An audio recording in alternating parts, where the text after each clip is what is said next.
Hello everybody, Sean the Mon here, and I wanted to show you what I've been working with. Alright, so I have an aftermarket T-harness for my 2017 F150. This plug goes into the back of the factory head unit. I soldered in the power and ground into the power, ground, and ground input wires that come out of this plug. The speaker wire I sent through the load resistors. I still need to get ferrule connectors, so it'll definitely hold a good connection. Then that goes through to the line out converter. I'll have 4-channel RCA cables running to the amplifier. Then the amplifier will send the signal through this 9-conductor wire, which is 9 wires, 8 speaker wires, and 1 remote turn-on wire. Sends the signal through the 9-conductor wire cable, and the remote turn-on is also soldered into this plug. The 8 connectors, or 8 wires, will go through this clip into the plug, into the factory harness, which sends the signal to all speakers in the vehicle.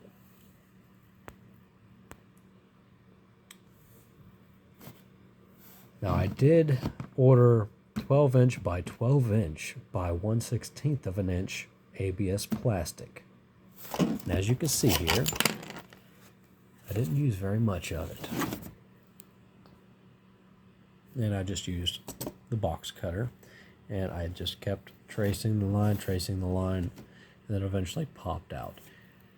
And then I used a Dremel tool to try to round it all off and make it seem smoother, make it look decent. What I did here was I drilled a hole through the center so both zip ties could go through that center hole, and then drilled a hole on each side of the load resistors.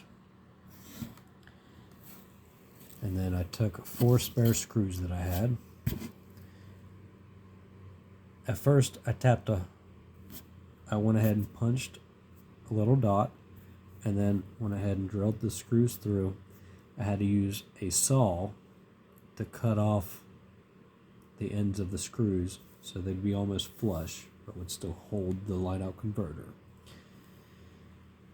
And then, behind this wire, which I will be tucking back, there's a hole that I drilled to mount behind the radio on the firewall.